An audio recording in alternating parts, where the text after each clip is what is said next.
week in racing. It's time to recap it.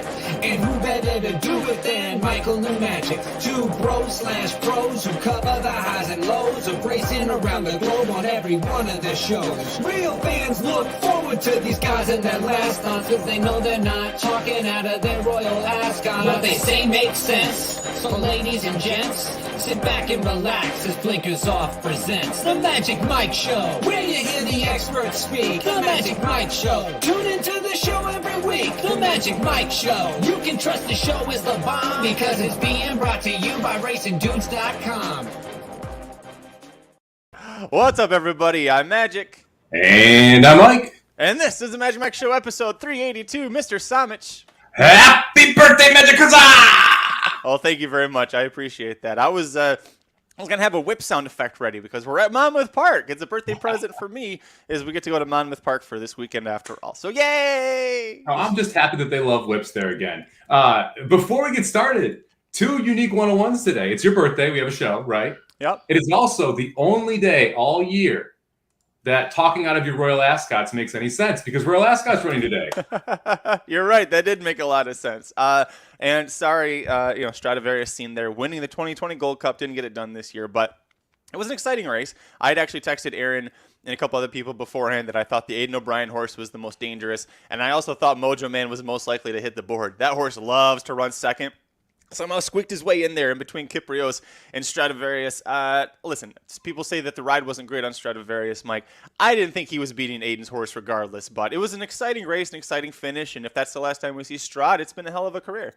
I would take shots for the Kyprios jockey over at, and I don't remember who wrote him. I think it might have been Ryan Moore. Over at taking shots at Dettori on Stradivarius. When you go back and you watch the race, Kyprios and Moore doesn't ask him. And doesn't ask him. And the main reason is because Stradivarius is right to his inside. He was keeping him covered up as long as he possibly could. Ascot has a notoriously short stretch, and he was able to take advantage of that. Stradivarius was coming, but it's hard to make up that type of ground. They came home in sub 12 seconds for the final furlong in a 2.5-mile race. Ridiculous. That's wild. It's just wild. And so when you pin someone in, you come home that fast. It is so tough. I mean, Dettori had a worse day on the other horses he ran. I mean, he ran second. He did a great job to try and weave the 8 horse, I can't remember his name right now, through. Saga, I think it was. And just came up short for the Queen in one race and then loses on a 2-5 shot in the next. If you watch the preview, you had the winner of that one. But he had a rough day. I mean, if you're having a bad day, go watch Frankie Dettori's day over at Ascot and realize your day's a little better than his right now. I saw all the off-the-head jokes coming out there, too. If you want more Royal Ascot previews, too, Mike did have he's been doing the previews for the days, and like he said, he had the horse that beat the Queen's horse in the last race there. So congrats to you. That was a great price to catch. The Ascot race, if you're watching this live, thanks for joining us. Give us a like, a thumbs up. Appreciate it. If you're watching on YouTube, as soon as this ends, I've got it set. So this live show translates directly into the premiere of Mike Somich's Royal Ascot. So you got your Monmouth. You're here for Monmouth. Stay for Royal Ascot tomorrow. It's a beautiful thing. There you go. Go from the Jersey Shore shorts to the tails and top hats, baby. Interesting thing tomorrow. So everyone's talking about Irad Ortiz and him getting suspended pretty much immediately. I mean, Irad Ortiz had a worse day over there than Frankie Dettori did, like just completely missing the break on Golden Pal, and then 2 rides into his Royal Ascot career here, getting 5 days suspension for something he does at Belmont every other race. So it's kind of incredible to see how his day went. Tomorrow, you've got 2 fillies going. I believe it's in the Coronation. One of them ridden by Jose Ortiz. The other by I think it's William Buick. I kind of like taking, Spinderella's being ridden by William Buick. Kind of love the fact you have a European jockey on a U.S. horse that has speed in that type of spot. So I'm more on the Spinderella train than the Pizza Bianca train. And I think that the European jockey is actually a pretty good thing when you see how Rosario did and when you see how Irad did. Like they both kind of had some issues with their rides. You want to know the course. William Buick's got a ton of experience over it. William Buick is a great one. He is so great over. That's why Charlie Appleby loves to use him. Everybody thinks, Aidan O'Brien's got the record for the most Ascot wins, right? He's up to 78, 79, something like that. I don't know what he's at after today, but he and Ryan Moore get all the headlines, but Appleby and Buick, man, you can usually catch them at a little bit better of a price, too, because they don't have quite that household name, which is ridiculous, because it's Coolmore versus Godolphin. Neither one of them should ever be a price, and yet there's some races tomorrow at Royal Ascot that you talk about in the preview, Mike, where you're getting huge prices on some Aidan O'Brien horses. Yeah, I think I mentioned a 50-1 shot tomorrow in one of the previews. You can find some price, especially these massive fields. It makes it a lot easier to go price hunting if you want. I think the craziest thing about Ascot today, I think there was a Dettori Ryan Moore exacta that paid $400. Like that's the equivalent of like Irad and Jose running an exacta at Belmont paying $400. It's just not something you generally see. So crazy to see that over there. It's one of the reasons why I think it's a ton of fun to play it for cheap and just play some bombs and see if you can get lucky. Because if you get one home, and there's a $15,000 try today. You can get one race home for the meet. You're up if you're able to play it cheap. I'm mad that I didn't play this. I told myself I wasn't going to play the Gold Cup because I was like, I can't do that with Stradivarius in there. I thought I was too worried and that he was going to lose. I should have played it. I had that exact trifecta. But listen, if you actually do want to play it, check out Mike's previews for that. If you want to play Monmouth, we have you covered because Saturday, June 18th, is Haskell Day It's a Haskell Preview Day. So all of the races, the stakes races on Saturday's card are going to be leading to the Haskell Stakes Day, including, of course, the Haskell Stakes. So, Mike, let's not waste any time. I do have a little bit of a cold, so I apologize for the issues here. But we're going to get through it, buddy. Right is up.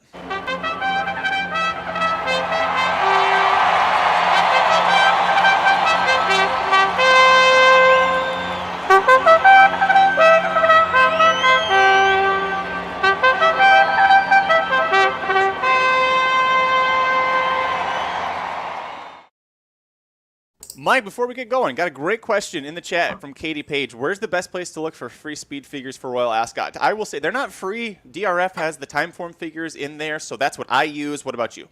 I've been using DRF. If you Google Ascot, I think it's Brisnet, that you can find them for free. But if you Google Ascot PPs or Ascot free PPs, I think there's a Brisnet one that comes up that I've used the past 2 years when I didn't like what DRF had to offer. I'm using DRFs this year because they have. I'm used to using DRF for international horses. So for me, it's kind of nice that I get some comfort zone there because it's everything that I normally look at and be able to check out there. One thing I would say when you're handicapping Ascot, don't focus on final time. These tracks are wildly different. Horses that run it well at Ascot, it's just like running well at Keeneland or Saratoga. There definitely are horses for the course, so make sure you look at that.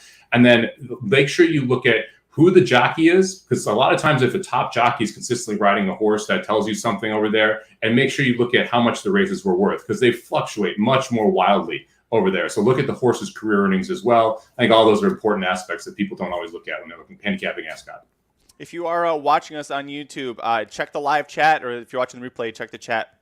I've got the link here that you can click on. I've got it on the screen, but it's not going to work. But if you go to the chat, it'll work right there. And yes, Ba'id. Pretty damn awesome. All right, Mike. First leg of the All Stakes, pick 4 at Monmouth Park on Saturday, June 18th, race 11. By the way, 14 races on this card. Race 11 is the Grade 3 Eatontown for 8 fillies and mares, 4 and up, going a mile and a 16th on the turf. This is the local prep for the Grade 3 Matchmaker Stakes on July 23rd. 3 trainers here, each showed up with 2 horses. Chad Brown's got 2, Mike Stidham's got 2, Sugar's got 2. He won this race for the first time last year with the defending champion, Vigilante's Way. Where'd you go on top? We're going back-to-back, baby. Give me Vigilante's Way. I love this spot for this horse. It makes a ton of sense. We're getting second off the layoff as a 5-year-old, so it's a logical improvement angle. Was good enough to do this last year. Loves the course. 2 for 4 with 2 seconds as well. So first or second, all 4 efforts here over the Monmouth turf. This is not exactly the toughest field ever. This is also kind of the B team from Chad Brown with Lemonista and Fluffy Sock. So I'm not going to use either of those and see if we can kind of get around them and get a little bit more of a price here. But to me, the setup is right for Vigilante's Way. He wants to come from off of it. Loves the course. Paco, I don't mind at Monmouth. He understands the course better than a lot of the jockeys that are coming and shipping in here. And I think that is an aspect of it as well. So I'm going to start this thing off with the 1-horse Vigilante's Way. I went back and watched the last race. I agree with you, by the way. This is also my top pick. That last race, that was the kind of the prep for this one. She had to hit the brakes pretty hard right when she was getting going because poor Kano was starting to fade right in front of her. And Paco literally, if Paco hits the brakes, that means there literally wasn't even like half an inch of room somewhere. So the fact that she still re-rallied and almost caught Whimsical Muse, I thought was pretty damn impressive. So I'm with you. I like that horse. I went 2 deep here. The other one I used is the other 7-2 choice, Princess Grace, the 6 horse. You got to love a horse who's 5 for 8 lifetime on turf. 3 of those are in graded stakes. But if you look at, she wins 2 straight to start her career, and then 7 straight races all in graded stakes, not ungraded stakes. Graded stakes company, facing some really great horses. The only she lost to Regal Glory in the Grade 1 Matriarch, and that was a really great effort. We've seen how Regal Glory has still come back this year, but I guess if you looked at this, your major question mark could be the layoff. But Mike Stidham, if you look at horses for him when they're coming back from this kind of a layoff and they're going straight into graded stakes races. He's done it 5 times. 2 of those were winners. If you ignore the fact that Roadster did that twice, he's 2 for 3, and the one time he lost, it came by a half light. So aside from Roadster, he's able to bring the horses back and do this, including with Princess Grace, which he did last July at Park. So I'm just going to go too deep and go 1-6 here. So Princess Grace was a third in for me. One thing that you didn't mention, she won her maiden score and won first off the layoff last year as well. So you've seen her not only Stidham do it well, but she specifically has won twice in seasonal debuts. So that gives me even more confidence you're going to see her fire a big shot. I am handicapping this race in a lot of ways just around pace. I don't think there's a ton of it in this spot. And because of that, I think it sets up really well for Alms, the 4, and the 6, Princess Grace. So I think are both going to be forwardly placed and the most talented of the forwardly placed horses. So I'm going to use the 1 Vigilante's Way. I'm going to use the 6 for all the reasons that you mentioned. And then the 4 Alms makes my ticket as well. This is first off the layoff. This is the other Stidham, if you will, which makes me believe that you're not going to see them press each other very much on the pace. I think Alms is a little bit faster and gets out front. I think Princess Grace is going to sit right in behind. And if you go back and you look at some of these efforts, I mean, you mentioned Regal Glory for Princess Grace. Regal Glory, 3 back. Alms got beat by about 2.5 lengths, but set the pace and just got clipped there. That was a very good effort. The next time out in the Honey Fox faces in Italian, Wakanaka. We know about them. Comes back and faces Pomali and faces Technical Analysis in the next one out.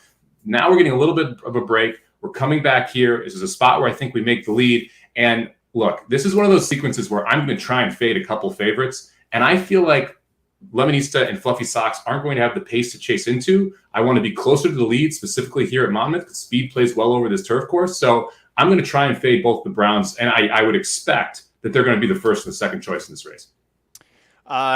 Alms was my third choice. I was back and forth and ultimately left her off. I think she's going to end up being, I think if you're playing like exacta trifecta, this is a great horse to use. I don't think she's going to be good enough to hold off both the 1 and the 6. But Stidham has 2 in here, and the 2 most forwardly placed horses on paper are the 2 Stidham horses. So it is a little dangerous if you got room to spare. Also, by the way, Jersey Joe Bravo, former champion jockey at Monmouth Park, is back this weekend, and he's on Alms, and that's not something to take lightly as well. Let's talk about the 2 Chad Brown horses since we covered the ones that we're using. Lemista and Fluffy Socks, we're both chucking 2 Chad Brown horses in a turf-graded stakes race when he's been, well, mostly red hot. Fluffy Socks, a good second to Bleecker Street. And as Chris says, probably going to go off 6-5 or so here. I think, for me personally, both the Brown horses will be bet way too much for what their actual value is in this race. Yeah, that kind of hit the nail on the head for me. I mean, you look at the 6 horse Lamista. There's one race that wins that, and that's the Grade 3 Begay. That is a long time ago, and she wasn't even able to win that race. She lost to Harvey's Logoyle. Other than that, she would need to basically improve off of her best effort. That would probably be the Beverly D, where she runs 3rd. So I hasn't won in America yet. Going to be a short price for me. Not that interested. Fluffy Socks, I get it if you want to play this horse. You can point to a couple races on the page. You're getting 3rd off a layoff here as a 4-year-old. Obviously, Bleecker Street flattered the crap out of that last effort. So totally understand it if you want to go that direction. But I agree with you. I think you're just going to get way over bet horses because it's Chad Brown, because you're at Monmouth. And again, I don't see the pace being that fast. And both of these are coming from off of it. So I think that they're going to be behind the 8 ball and be short prices, and I just don't want that combination. I'm willing to lose my ticket if Chad Brown's able to win this race. We talk about this before, ironically, with horses like Bleecker Street, where they go. We talk about with Chad Brown, where his great ones, you can tell where he sends them. Belmont, Saratoga, Gulfstream for their debut. When he sends them to Monmouth and Meadowlands, it's usually a sign he doesn't think that highly of them. Now, again, Bleecker Street's kind of the outlier, but if you look at where he sent the horses this week as opposed to last week when it was Belmont Stakes Racing Festival, big difference here, right? And I would say that this race came up a little harder than Chad Brown is used to seeing when he throws his B squad down the road to Monmouth. You've got Princess Grace in here. You've got Vigilante's Way in here. You've got Alms in here. And the other horses, too, that you can even talk about.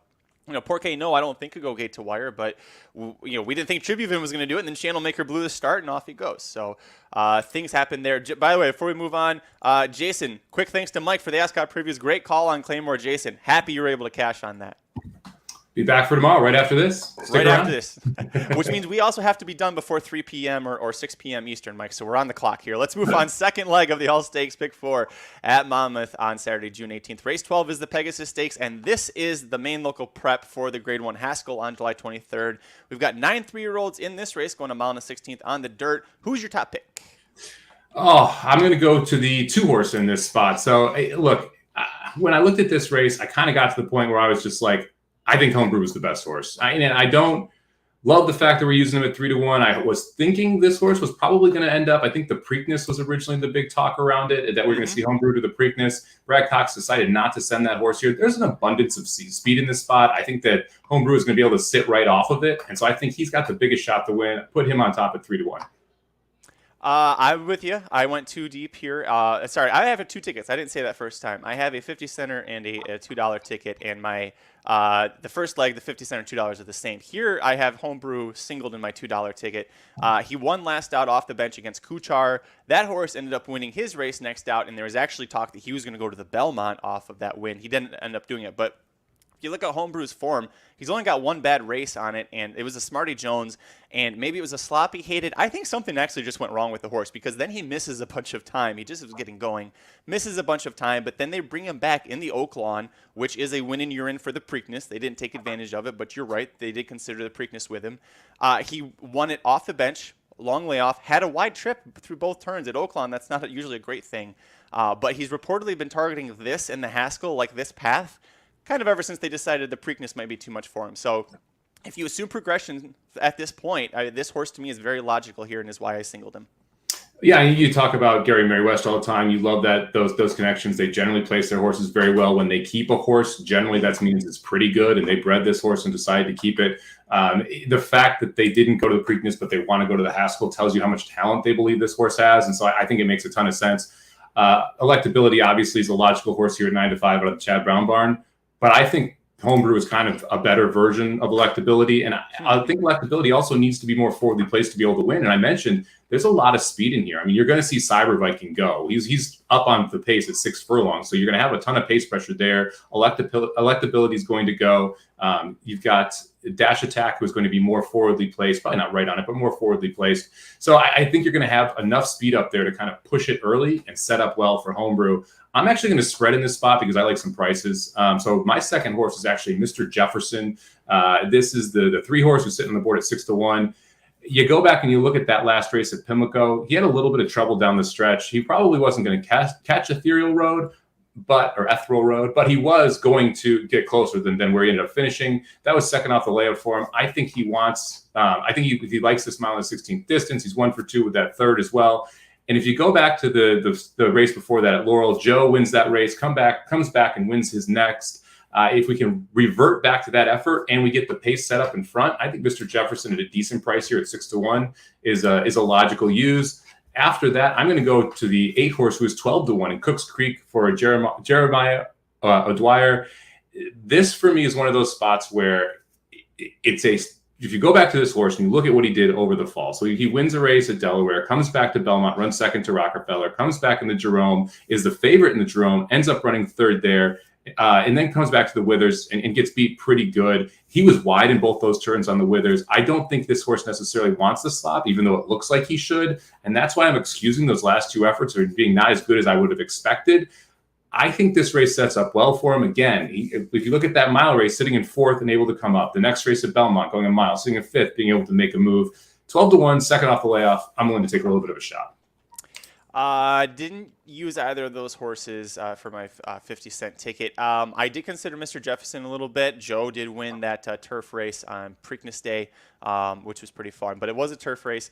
He's a good horse on both surfaces. But as far as Cook Creek goes, you gotta like the fact that Velasquez picks it up, and O'Dwyer before this year was really, I don't know why he's 3 for 62. He's usually a better trainer than that.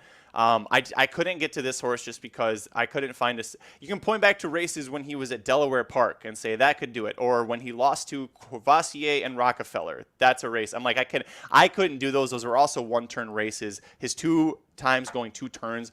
Total dog shit. So I'm going to pass on him. At least you're getting a price on dog shit. Your other horse that you're using, I am very surprised about. Before we get to it, my other 50-cent ticket, I'm going to the rail with Cyber Viking. And respectfully, I disagree with you. I actually think there isn't that much speed. And I think that this is the horse that's going to set it. You mentioned it. This is a 6-furlong pressing horse who has a pedigree that is screaming 6.5, 7 furlongs. This horse would love. He does love Gulfstream Park. You look at his form there. He loves those dirt sprints down there. But this horse also, I think, is the only one that's going to want to really go to the lead. I think he's a hell of a lot faster than the others. If he can catch a breather, and that's a big if, he's got a chance to go gate to wire here. If you scratch off the Pasco when he broke terribly, broke very slowly, and was never involved with it, he's been in the exact all 8 of his career starts. He should actually have 5 wins in 3 seconds, but he did get disqualified and placed second in one of those spots. If you look at his buyers, they've been slow. Again, scratch off the Pasco, very slowly, steadily improving along the way. His 85 last out is 3rd highest in this field. Mr. Jefferson and Electability both have tops with 87, but you could say this is a class test compared to what he's been facing, but look at this field. This is really not a classy field. Yeah, you could say this is a class test. It's a class test. I mean, who is it a class test? It's a class test because you're going back up to a stakes race, but that's it. Like, who in here is classy that you would actually say? Going back up to a stakes race. Well, his only stakes race was the Pasco, where he got beat by 7 lengths. Did you not listen to a damn word I said? He broke. Watch the replay. Watch 5 seconds into that race and tell me how he had a chance in hell when Chantel just sat there and let him shit his pants coming out of the gate. I mean, you're knocking Cook's Creek for you can't go 2 turns and you're playing Cyber Viking. That to me is wild. Because he's lone speed. Because I think he is lone speed. I don't. I think Electability is going to go with him. I think Electability is going to try and be out front, and the two of them are going to go out there and cook each other a little bit. Which would be suicide, by the way. If Manny Franco's dumb enough to do that, that's suicide. Well, I wouldn't be shocked. Put it that way. He's like, Tribune, I did it. I can do it again. No, man. I've seen it before. That's true. If Cyber Viking blows the brake. Anyway, I'm going to use a 7 dash attack here. This is just one where I like the class he's been keeping. I realize the class he's been keeping is not wonderful, but as Magic made the point, this isn't a wonderful field. No. Yeah, it is a step up from post-champion meet Gulfstream Park 50K optional allowances, but it is not a wonderful field. The one horse in here, and someone asked in the chat, hey,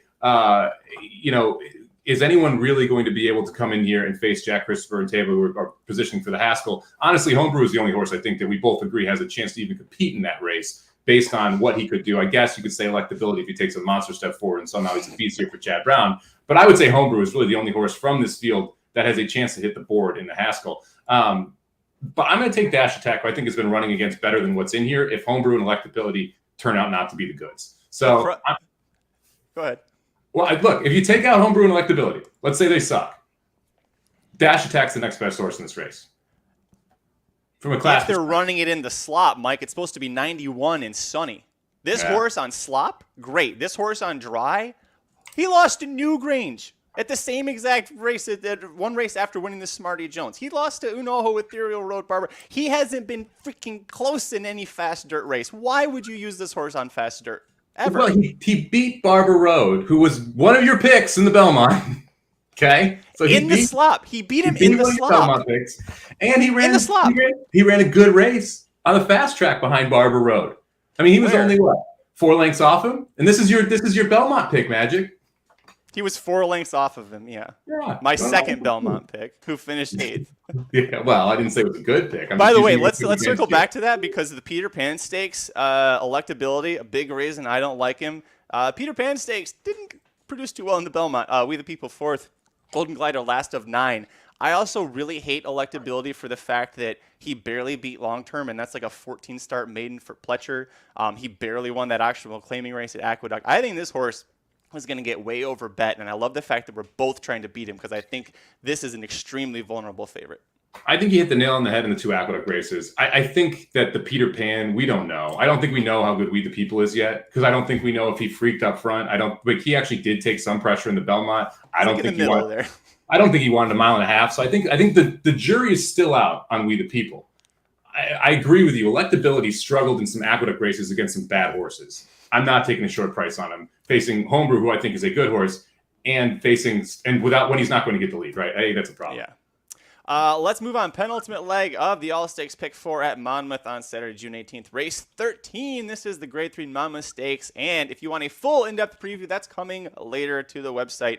You can check that out. But we've got a field of 11 and are going to be racing in here. The 3 public sector is scratching, reportedly going to stay at Belmont for the Grade 3 poker.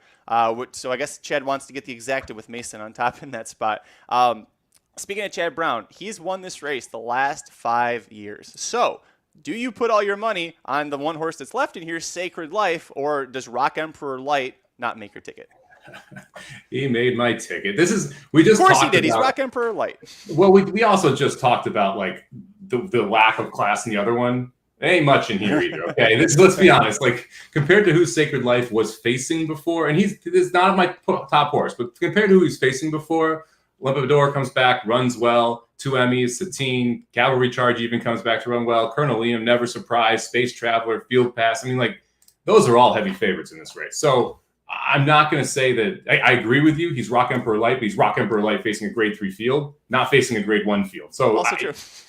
He's a properly placed Rock Emperor. How about that?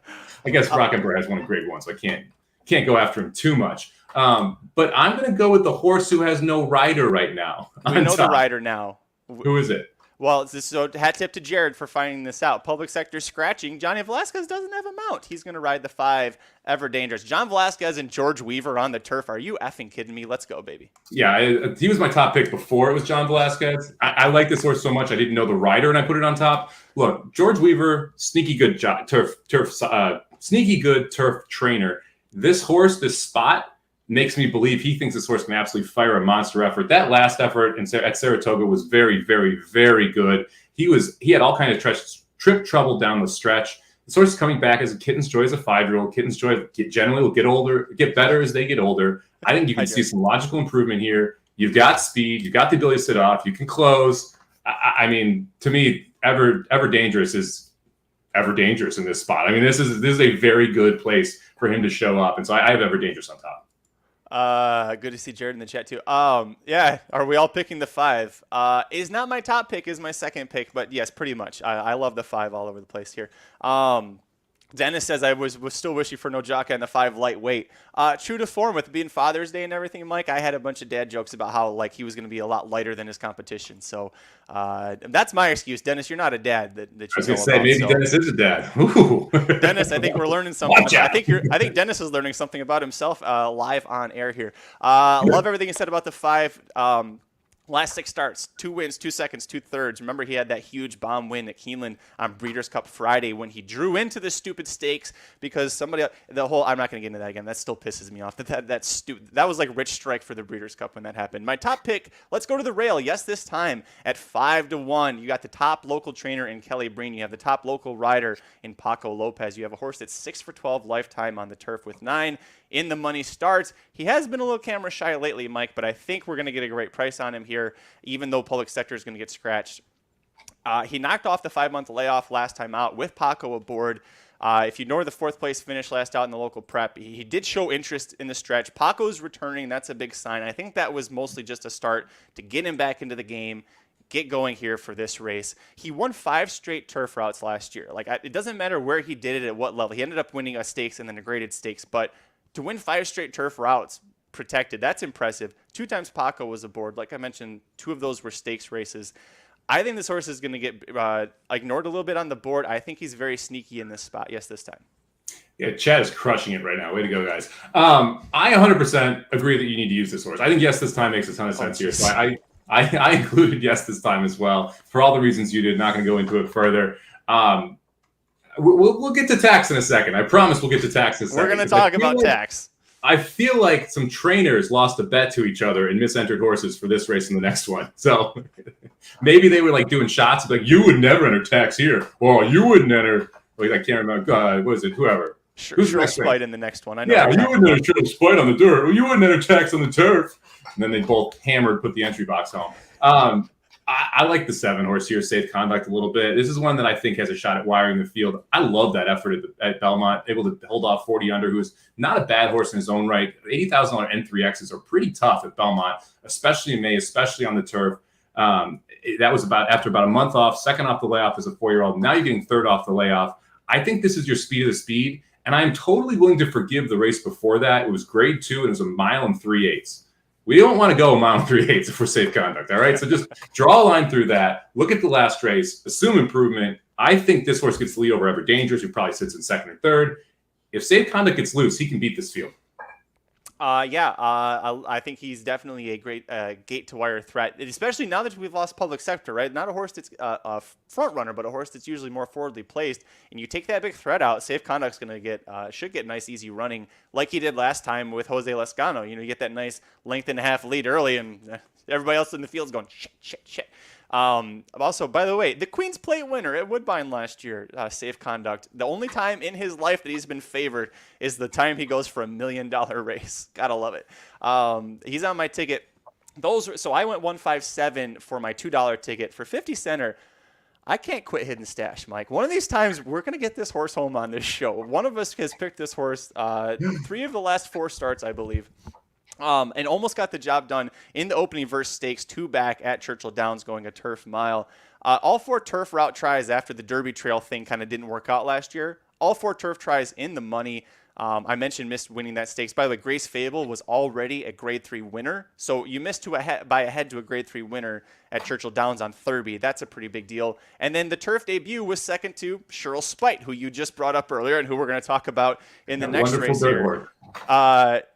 Yeah, clear dirt horse. The problem with Hidden Stash and kind of what's good about Safe Conduct, I feel like Hidden Stash needs a lot of pace. And when we start losing pace horses, I'm like, God, this feels like a trifecta horse at this point.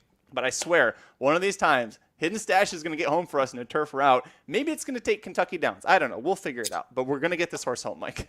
You may here. I mean, look, the price is right this time. Let's put it that way. $1.20 last time, 15 to 1 this time. I like the price much more.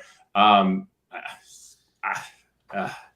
needs to improve to win the race. Probably doesn't get the speed up front that he needs to be able to get there. So I'm not as interested in him. All right, let's talk about Tax. I can't do it anymore. Is Tax a speed threat here? Are we trying to go gate to wire? Is that the plan? It's gotta be. So Arch is 13% on the turf. Giants Causeway in the bottom. There is some turf breeding here. But what the hell are we doing here? Why is Tax in this race? Explain it to me, Magic. Well, because if he wasn't, the chat would just talk about Dennis's sex life. So they're talking about Dennis's sex life and Tax. Yeah. I'm glad there's something for the chat to talk about. Honestly, I feel like this feels like a Mark Casse move a little bit, that Tax is returning from a very long layoff on turf. Mark Casse likes to do this with horses from a long break that are dirt horses, is put them on turf because in his eyes it's a much easier surface for them to get back into racing form and get that going again. I looked at him because I was like, well, it's a huge question mark. He's never touched turf. If you look at the breeding, Arch is a 13% turf route sire, slightly above average. The Dam won 2 times on synthetic. You would think that translates to turf. The siblings are 0 for 11 on grass, and that's 0 for 10 routing. And that's all. The 0 for 10 routing was all from one horse. That's still not good because he was at like 5K claiming level and at Mountaineer and couldn't get it done. So I'm going to pass, but it is an interesting move from Danny Gargan. Yeah. I mean, this is one where if this started to pick 4, pick 5, I would say watch the board. And if Tax starts getting bet down, I'd be a little more worried about Tax. I don't think Tax can get an easy lead here. I don't have any issues with the distance, though. This spot is just so odd for this to be the time after a 16, 17 month layoff to then come back and try and put this horse on turf. It's a Kenny McPeak move, right? I just can't figure out what's going on. You're right. It could be a Casse move where he wants to get him over the grass to kind of get one in him and then go to Saratoga and hit the dirt where he's had success before. But just a weird spot to kind of show back up with this horse after a long layoff. Yeah, it's I still think it. Tune into Blinkers Off later. Actually, listen to the podcast because Jared will have to add it in post, but he'll add the Slim mention. All right, we went through pretty much everybody here. Excuse me. Is there anybody that we're not using, either of us, that because we're pretty much at least 157 here? Is there anybody else that you're not using that you're worried about? Not really. I mean, I heard some love for TD Dance, but no thanks. I mean, I think the best race comes at Canterbury. It's water's a little deeper here. So, sorry, I like Canterbury. Just saying, best race at Canterbury. Glen County, I heard getting some love, but that to me is just, it's not the price that I would take. I'd rather take a shot with Hidden Stash. I'd rather take a shot with Tax if I had to than Glen County. So yeah, I feel like I'm pretty well covered here. We love Canterbury. Don't worry. We love the 12 horse per race, pick 5 at Canterbury. Just quite the puzzle. With the low takeout. It's a great place to play. Good place to spend your dollar. Yeah, Chris, I think it's one of two things. It's the Casse factor. Listen, there's not a lot of speed here, and maybe we can steal that one. TD Dance would be, if you love the first off the Cox angle, that is the TD Dance angle there. First time with Jason Barkley. So Speaking of first off the Cox, Dennis, how you doing in there, buddy? How you doing in the chat? Everybody's being a little bit. There you go. Jared's finally apologizing there. That's nice. We're making friends now, Mike. Let's move on. The fourth and final leg of the All Stakes Pick 4 at Monmouth Park on Saturday, June 18th. Race 14, the Grade 3 Salvatore Mile. This is the local prep for the Grade 3 Monmouth Cup on Haskell Day, and we get the return of Hot Rod Charlie, the 3-horse. Last seen finishing second in the Grade 1 Dubai World Cup. But you got to think, is the Dubai bounce a factor for this horse? What are you going to do with him? Well, we know you're not going to use him because you never use international horses coming back over the States, right, Magic? It's true. You never use Castle Creed. You never use any of those horses because they're going to all bounce off of it, right, Magic? I will say, I did smarten up and use Casa Creed on the ticket that I finalized, not the one that was on the show. Yes, I did. I said I was playing against him because it was a question mark. I didn't say I hated it. I said I'm playing against because of a question mark. I find it hilarious when you played in this race, so I can't wait to talk about that. I chucked out Hot Rod Charlie. I got no interest in this spot. He's going to be way too short of a price. He's going to be like 2 to 5, maybe 1 to 5, heavily single with the pick 4 and the pick 5. I'm going to try and beat him here. I'm going to go to the rail with Mind Control, who I think can take this field gate to wire. So my top pick is going to be the 1 horse on the inside. Really good with 7 furlongs. The horse has had success at the mile distance. So I am not as concerned about the stretch out, which I think a lot of people would be, but he's 2 for 3 at the distance. So I'm not really sure why we're worried about that. He did win the Parks mile, $200,000 mile, ran his career best buyer in that race. His career best buyer comes at this distance. And there is zero speed outside of him and Hot Rod Charlie. And I don't ever really consider Hot Rod Charlie speed. I consider Hot Rod Charlie stalking speed, pressing speed. He's maybe speed at a mile and 1/8, but at a mile, this feels like it's too short. This screams prep to me. This screams not fully dialed up. Like you're going to get a 70 to 80% Hot Rod Charlie in this race, and you're going to get 100% Mind Control. I'll take Mind Control. I don't hate taking a shot against Hot Rod Charlie. If you wanted to try and beat him at as an odds-on favorite, this is the time to do it, right when you have that big question mark coming back from overseas. Whether or not he can handle it, he hasn't been asked to do this before, so each horse is different. Casa Credo worked well for Channel Maker. It might have destroyed him inside a little bit. Listen, my top pick is Hot Rod Charlie. For my $2 ticket, I'm singling him. I just don't see if he doesn't bounce. This should be just very easy. Like Jared says, it ain't it. It should be that easy for him. I did some research. I asked around. He looks good in the morning. He looks very good in the morning at Santa Anita. Doug O'Neill has plenty of experience shipping horses to and from Dubai, so a trainer that I would trust as well as anyone to bring them back and forth and be okay. Doug O'Neill said it's interesting that he brings Hot Rod Charlie back in a 2-turn mile that's a grade 3. And you can, why this spot? Well, he thought the grade 2 Stephen Foster going a little longer at Churchill Downs might be too much to ask of him. He said this was a perfect place, a much easier field, and probably than what he'll see would have seen in the Foster next weekend. That might be true, but they were targeting the Breeders' Cup Classic. This is how they're bringing him back.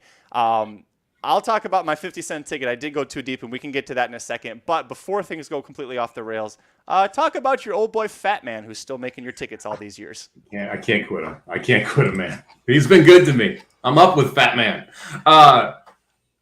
This is the hope that we get back to the Fat Man that we saw middle of last year. This horse is 3 for 14 at the distance. Has been very, very good at 1-turn miles at Gulfstream. Had success going 2-turn mile in the 16th at Delaware. Ran well at Monmouth last time at going a mile and 16th in a grade 3 race. So I'm going to revert back to that last race was first off a layoff. It was clearly a prep for this. It's a huge step up, so you're not going to run him here unless you think he's actually going to fire. I think Fat Man has some tactical speed, and I will take that 5-1 price. It's going to float up to 10-1 because Hot Rod Charlie is going to take so much freaking money in this spot. And I think he is the other one of these horses. I mean, I'm not taking Helium. I'm not playing Cheryl Spite, who's a freaking turf horse. The only other logical horse to me outside of Mind Control and Hot Rod Charlie is Fat Man. I didn't use the 1 or the 7. I realized I kind of skipped over that with Mind Control. To me, I think that Mind Control at this point is going to be, he's either boom or bust. And if he's going to win, great. If he's not, I think he's going to be way off. I'm going to take a shot against him, but you brought up some great points. He's only tried routing twice in his career. The Parks Dirt Mile and then the Breeders' Cup Juvenile when he was 2, and the start was a mess for him, so you completely scratch that off. A little bit of an enigma. A bigger enigma is why the hell is the 4 Cheryl Spite in here, Mike? Why? You don't know why he's in here. The owner, Charles Fipke, big breeder, wants this horse to be a graded stakes winner on dirt because he is a grade 1 winner turf routing in the Maker's Mark Mile. If you forget this horse's lone prior dirt try, it came going 6 furlongs, which this is a 2-turn horse. 6 furlongs, way too short for him. Forget last out because the turf course at Churchill Downs is so shitty. They literally just said, we're not racing on it for a month because of how bad it is. This is a grade 1 winner going 2 turns. Beat one of the deepest fields, regardless of surface, that we've seen all year. Doesn't matter if it was on turf, on dirt, in America, internationally. That field that he beat, one of the best that we've seen all year. So you've got that going for him. The owner wants to put him at a grade stakes winner on the dirt. He targets this and says, look, if Hot Rod Charlie bounces, it's kind of wide open, which I think at that point I would agree. It's wide open if Hot Rod Charlie bounces. And the dam side is not that dirt friendly, but it is 2-turn friendly, and he is a son of Speightstown. And Speightstown can throw winners on literally any kind of surface you try and give it to him. So, listen, it's a stretch.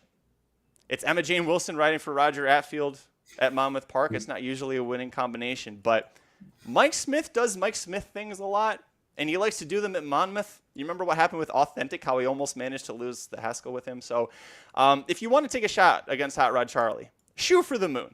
I'm shooting for the moon with a grade 1 winner on turf. I mean, I want $1 million to fall from the sky and hit me in the head right now. Doesn't mean it's going to freaking happen, okay? Just because the owner wants a grade 1 winner on dirt doesn't mean you're going to win a grade 1 race on dirt. If Cheryl Spite was actually good on dirt, this would not be the time that you see Cheryl Spite run on dirt. Like, it would have happened earlier in the career. It would have actually tried graded stakes earlier in the career because often people would prefer a dirt horse over a turf horse. Yes, best for his career. This is a wild stretch to me, man. Like, I could see it, but I would need like 20-1 to use this horse. And I think probably going to go off as your second choice. Over Mind Control? Yeah. I think people are going to think exactly the way you think. Because that's dangerous.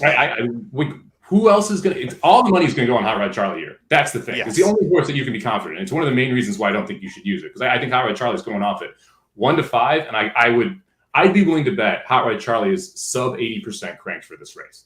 It's just not the goal. It is not the goal here for Doug O'Neill. And so I would expect that you're going to see the goal is Saratoga. The goal is the Whitney, right? The goal is 1.25 mile races. This is a get back, get right race after being international. And to have to win 80% of the time to single this horse to be correct in the pick 4 pool is wild to me.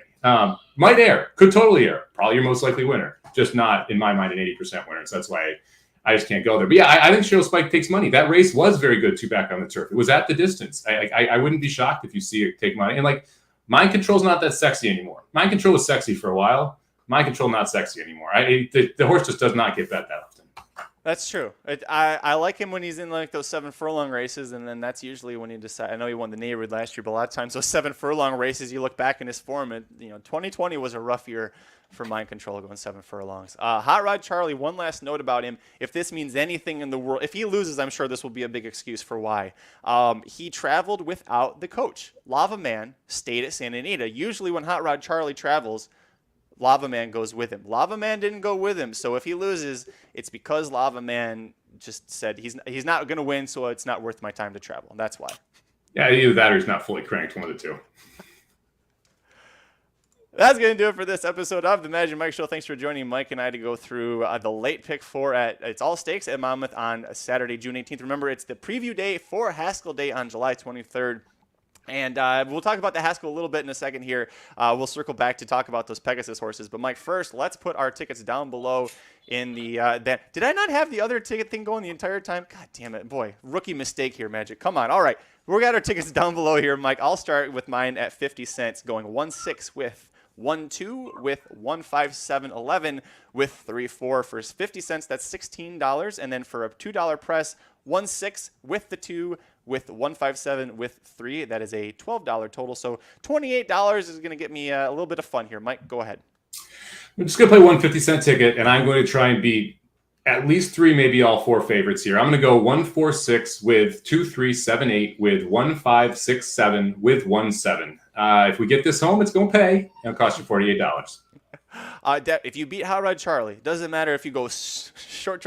Hey, if that's what you want to do, just go put favorite in the first 3 legs, and then everybody but Hot Rod Charlie in the last one there. Maybe that'll still pay out well for you. Let's real quick circle back. This is the preview day for the Haskell, and 9 horses. coming out of the Pegasus Stakes, want to go to the Haskell, Mike. What's the best case scenario? For me, it's Homebrew gets third. He can get third in the Haskell. I don't see anybody threatening the Haskell out of this group. Homebrew could get second. I mean, if Tava doesn't show up, Homebrew could end up running second. But what you need really is the setup here. I mean, will anyone go to the Haskell? I think is the first thing. Yeah, obviously the winner will probably go, but if it's not Homebrew, I'm not sure anyone in that field can make any impact in the Haskell, right? So to me, it's how well Homebrew shows up, and then that partially answers that question. I guess if electability absolutely rolls, some people could make an argument that horse is good enough. But like we talked about, the 2 races at Aqueduct for me are kind of throwouts there. So I don't think it's going to have a big impact here on the actual Haskell. Yeah, if electability wins, I think I'm just going to scratch every horse from this race from here to eternity. It's like when Lauban won the Jim Dandy as a maiden. I remember I just started following horse racing, and Aaron and Jared on Blinkers Off were like, worst race ever. Don't ever play any of those horses again. And I think they were like 0 for 16 for their next starts out of there before I stopped tracking. So one of those kinds of races. Dennis says he's missing the dudes who bet and the mixed tag team wrestling shows. Aaron, see, we have one person besides Magic who misses the wrestling show. So some NBA, NHL stuff tonight. Listen, you were right about Colorado so far. They won game 1. Holy hell, that was a game though. It was a lot of fun, but Colorado dominated the first period. They looked like the significantly better team in the third period. Vasilevsky stood on his head in the second and third, and you got a fluky goal from Tampa, just like a seeing eye single basically on the wrist shot to tidy up at 3. I watched that game. I bet Colorado minus 190 pre-flop. I bet them again minus 165 for this series because they got bet down. I've got them minus 1.5 games for plus 105. I've got them minus 1.5 games for plus 130. I think they win it in 5. You can get plus 300 on that right now. You can get them minus 1.5 games, minus 135. You can get them minus a goal and a half, plus 170 in game 2. I think all of those are still have value. The minus game and a half, minus 135 is starting to slip away a little bit. But I like watching that game reaffirmed everything I feel about Colorado and everything I felt about Tampa coming in. Tampa has the goalie edge. Colorado is going to consistently play in their zone and put pressure on them. And if Vasilevsky makes any mistake, it's in the back of the net, right? And that, to me, is what you saw in that game. And if Tampa was going to compete in this series, right, that was a huge game for them. McKinnon and Makar had 1 point combined. They were averaging a little over 3 points per game combined coming into this series. So you had a down game from Colorado Stars, and you weren't able to get it done. You also had 3 power plays that 2 of them looked pitiful. When you're being pushed consistently like that, if you're not able to score with the man advantage, when you have that 2 minutes of offensive zone time, it's really hard to beat Colorado. If you go back and look at St. Louis and when they were competitive, a lot of it was based off the power play. You need to get goals there. And they're the only person that's beaten Colorado this entire postseason, right? Colorado is now 13-2 in 15 postseason games. So ridiculous. It's ridiculous, man. And the defense just plays so downhill. That's what makes it so tough. And there's something called Money Puck. If you go check that out, they have what they call expected goals. If you look at the expected goals chart, it's wild how many more Avalanche players had a chance at scoring a goal than how many Tampa Bay Lightning players did. And if you do expected goals, including flurry, and essentially the flurry is when you have those minute and a half zone time, the expected goals go up in those, especially if it's back-to-back minute and a half zone time, offensive zone time. And the expected goals had that game at 3.3 to 1.79 in favor of Colorado. So every statistic that I looked at that I generally look at have Colorado coming out of that game very well. And I don't see why it changes in game 2. They're going to play the same way. They're going to play downhill, and they're more talented. Yeah, Chris, I respect the back-to-back. I mean, they made it this far. Even if Tampa falters, the fact that you went back-to-back through the COVID years, right? And then now to make it to this point, even if you don't win it, I mean, the run that they've been on, this is not to be a homer. This is the closest to the Red Wings dynasty of the late 90s, early 2000s that we've seen. And one person involved with both of those, Steve Yzerman. I think that I only got to watch starting halfway through the third of that hockey game. But when I saw the shot differential, I was like, oh, this isn't good. And then I saw Tampa coming back. It's like, great. And they go to overtime. And I was like, if you're Tampa, if you don't win this series is lost because you're not winning game 2 the way Colorado's played against you this game, even from what I've seen. And then they did that. I was like, you've got to go win 2 at home and then still win 1 at Colorado. It's going to be tough. But that overtime play, and I was watching it. I was holding Colson, and when they scored the goal, as soon as Sergachev swatted it and I saw it go straight to Colorado, I just went, oh, that's the game. And then I went one. It was like count to 5, and there was the goal. And you were talking about Vasilevsky if he makes a single mistake. He didn't make a mistake. The defender swatted it straight to the forward, and Colorado goes, 3-on-2. Okay, thanks, bye. And that's the thing is they're rolling so much talent over in these lines that you can't do that with any line, right? Let alone the first line. You can't do that with any line, and they'll put it in the back of the net. And Vasilevsky had no shot. It was just a beautiful one-timer that was set up, and it was game over. Now game 2 is now a must-win, right? And I think it's interesting. Money is coming in on Tampa. I like you can get minus 145 right now in Colorado in game 2, plus 170 minus a goal and a half. Both to me are valuable. I have enough in the series that I'm not really interested in pouring more in the games. But the other part of this, and Dennis brings up the minus 1.5. Colorado is one of the best teams in the NHL when the goalie is pulled.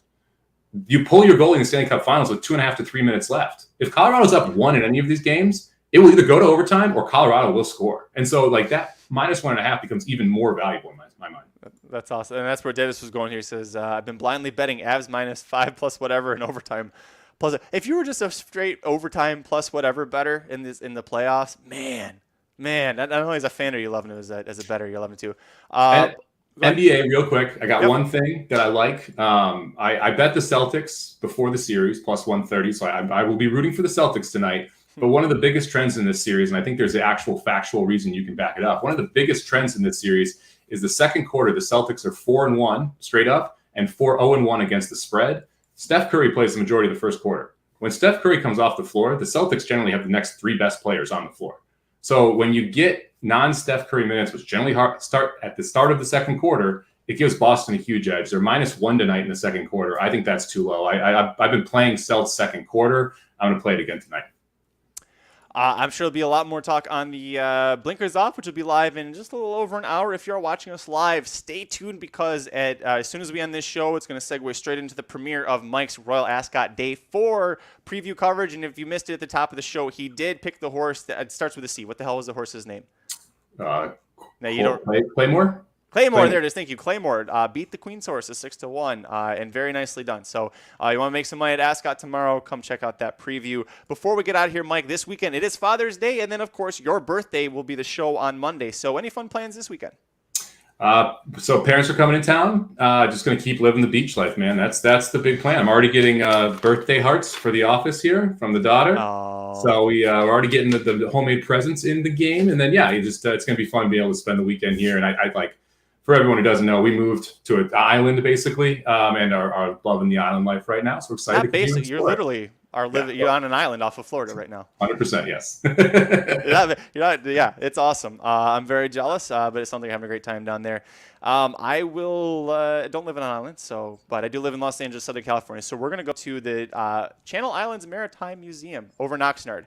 Nice. They have this big classic car show. I'm like fully embracing the dad life now. They got a big classic car show, but it's on the big channel, like on the big pier. And then there's going to be a bunch of like street vendors. I just wanted to get the hell out of like this little, I've been in Sherman Oaks too much. So getting the hell out of here. And then on Saturday, weather and my health permitting, taking Colson to the track for the first time. Santa Anita closes this weekend. And I don't know if they let me back in with a press pass anymore. I haven't been there in a long time. So they sent me some free passes to show up. So Colson and I are going to go, I don't know, it might be a quick trip, might be fun, but it'll be a Colson and Daddy trip to the racetrack. So if you're going to be at Santa Anita on Saturday, let me know. I'd love to see you and hang out. I love it. When you have a kid there, you can definitely get a pair of goggles, so make sure you take advantage of that. But from who? I don't even know who rides there anymore that's worth getting goggles from. Hernandez, man. Maybe Rispoli? No, I'd try and get Rispoli, yeah. Rispoli. I am still Rispoli there. Yes! We're doing it! We didn't even text him. I've got a very important question for you. Very important question for you.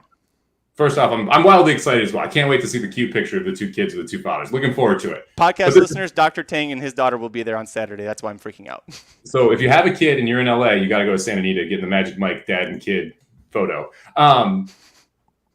So you had a motorcycle for a while, yes, right? Yeah, you're going to a classic car thing. You have a kid. You're going to have a midlife crisis. What car are you going to buy during your midlife crisis? There's like a 99% chance it'll be a convertible of some sort. Okay. because I wanted a convertible. When I had the motorcycle accident, I was like, I got to get a car. I wanted a convertible, and I was told no. I was very strongly recommended no, I should say, by my mother-in-law, who was like, well, you can't really have a convertible and then have like a baby seat. And I was like, looking back, I'm like, we didn't have kids for a couple more years. I could have still definitely done that, but whatever. It's going to be a convertible. Beyond that, I don't know. You have any recommendations? Well, I had a convertible. I bought my first car I ever bought with poker money. I bought in St. Louis when I couldn't drive stick. It was a stick shift car. Stalled it on the highway on the way home. That was fun. It was an MR2 Spider convertible. I want to buy one again. I keep sending it every like 4 months to Jenna. She's like, no, you cannot buy that. There's no practical reason for you to buy that car. And shockingly, about practical. They're like $8,000 cars. I freaking love the thing. I loved it so much. It's a great car for me. I had a blast driving it around. I bought it in 2000, I think it was. I bought it in 2000, I think it was, and I kept it until 2011, 2010, something like that. So drove the thing to the ground, but absolutely loved every minute of it. So at some point in my life again, I will buy a 2000 Toyota Spider convertible. It was yellow. It was obnoxious. I was window down, but radio up all the time. It was amazing. Well, Dr. Tank says you can just drive it back and forth on the island with the top down all day. We were joking about this. The island we're on is literally 12 square miles. You could drive up and down the island 30 times with one tank of gas. Chris wants to know if you're living the fairy life as well. There is a causeway that is expensive to get on and off the island, which motivates you to not get off the island. I've actually biked more miles in the last week than I have driven. Oh, speaking of motivation, it is a time for Mike's Royal Ascot Preview. So we're going to get the hell out of here. Follow us on Twitter. I'm at Curtis Kalleward. He is at Somobomb 18, number 1, number 8. Our board at racing_dudes. They'll be back for Blinkers Off at 4 Pacific, 7 Eastern, 6 Central. So stay tuned for that. Enjoy the Royal Ascot show. Until next time, I'm Magic. And I'm Mike. Happy birthday, Magic! Thank you. Happy early birthday, Mike. Happy Father's Day, everybody. We'll see you next time. This has been a presentation of RacingDudes.com, your destination for all things horse racing and sports betting.